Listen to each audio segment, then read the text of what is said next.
Supreme കോടതിക്കെതിരെ നടത്തിയ പരാമർശം വിവാദം ആയിരിക്കെ മുൻ മുഖ്യ തെരഞ്ഞെടുപ്പ് കമ്മീഷണർ എസ്.വൈ. ഖുറേഷിയെ മുസ്ലിം കമ്മീഷണർ എന്ന് വിളിച്ച് ബി.ജെ.പി. എം.പി. നിഷികാന്ത് ദുബെ. വഖഫ് നിയമത്തെ ഖുറേഷി വിമർശിച്ചതാണ് നിഷികാന്ത് ദുബെയെ ചൊടിപ്പിച്ചത്. അതേസമയം കോടതിക്കെതിരായ പരാമർശം സുപ്രീം കോടതി മുൻപാകെ ഇന്ന് പരാമർശിച്ചേക്കും. ആർ രാകേഷ് വിവരങ്ങളുമായി. രാകേഷ്, ഈ നിഷികാന്ത് ദുബെ ഒരു വലിയ തലവേദനയായി മാറുകയാണ് ബി.ജെ.പിക്ക്.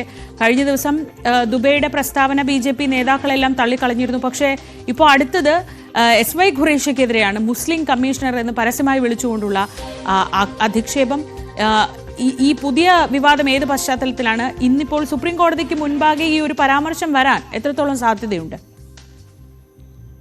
ശ്രീജ, വിവാദം അല്ലെങ്കിൽ കടുപ്പിക്കുകയാണ് നിഷികാന്ത് ദുബെ. കാരണം കഴിഞ്ഞ ദിവസം ബി.ജെ.പി. അദ്ദേഹം നടത്തിയ പരാമർശങ്ങളോട് പ്രസ്താവനയോടൊക്കെ തന്നെ അകലം പാലിച്ചിരുന്നു.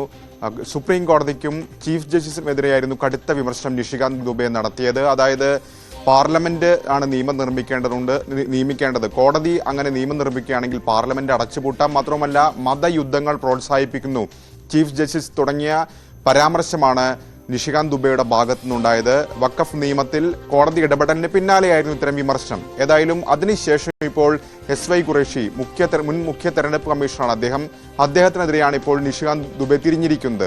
കാരണം 17-ാം തീയതി എസ്.വൈ. ഖുറേഷി ഒരു ട്വീറ്റ് ചെയ്തിട്ടുണ്ട്. അതിൽ പറയുന്ന കാര്യം, അതായത് വഖഫ് നിയമം അത് ഭിന്നിപ്പിക്കുന്നതാണ്, ഗൂഢലക്ഷ്യങ്ങൾ അതിലുണ്ട്. അതുകൊണ്ട് തന്നെ സുപ്രീം കോടതി ഇതിൽ ഇടപെടുമെന്ന് തനിക്ക് പ്രതീക്ഷയുണ്ട്. ഇതാണ് എസ്.വൈ. ഖുറേഷിയുടെ ട്വീറ്റ്. ഇത് ഇന്നലെ റീട്വീറ്റ് ചെയ്തുകൊണ്ടാണ് നിഷികാന്ത് ദുബെ തന്റെ വിമർശനം ഘടിപ്പിച്ചിരിക്കുന്നത്. അതായത് താങ്കൾ മുസ്ലിം കമ്മീഷണറാണ്, മാത്രവുമല്ല താങ്കൾ ഇന്ത്യയുടെ തെരഞ്ഞെടുപ്പ് കമ്മീഷണർ ആയിരിക്കുന്ന സമയത്താണ് ബംഗ്ലാദേശിൽ നിന്നുള്ള പൗരന്മാർക്ക് ഇന്ത്യയുടെ വോട്ടർ ഐ ഡി ഏറ്റവും കൂടുതൽ, പ്രത്യേകിച്ച് ജാർഖണ്ഡിലെ പർഗാനാസ് മേഖലയിൽ വോട്ടർ ഐ ഡി അവർ വോട്ടർമാരായി മാറിത്തീർന്നത് എന്ന ആരോപണമാണ് നിഷികാന്ത് ദുബെ നടത്തിയിട്ടുള്ളത്. മാത്രവുമല്ല വിഭജനം ഒന്നിപ്പിക്കാനാണ് പഠിക്കേണ്ടത്, ചരിത്രം പഠിക്കണം തുടങ്ങിയ കാര്യങ്ങളൊക്കെ തന്നെ അങ്ങനെ വലിയ വിമർശനം അങ്ങനെ നീണ്ടുപോകുന്നു. അത്രമാണ് ട്വീറ്റിൽ പറഞ്ഞിരിക്കുന്നത്. ഏതായാലും നിലവിൽ ബി.ജെ.പി. ഈ വിഷയത്തോട് പ്രതികരിച്ചിട്ടില്ല. കഴിഞ്ഞ ദിവസം തന്നെ ബി.ജെ.പി.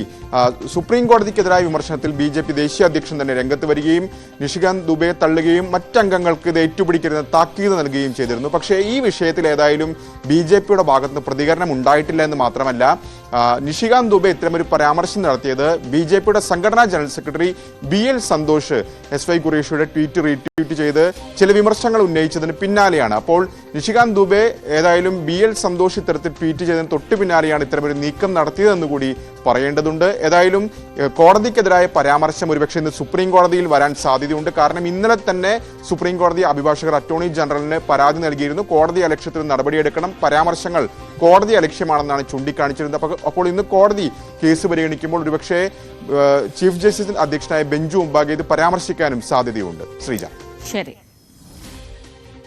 ആർ രാകേഷാണ് വിവരങ്ങൾ നൽകിയത് ന്യൂസ് ഡെസ്കിൽ നിന്ന്.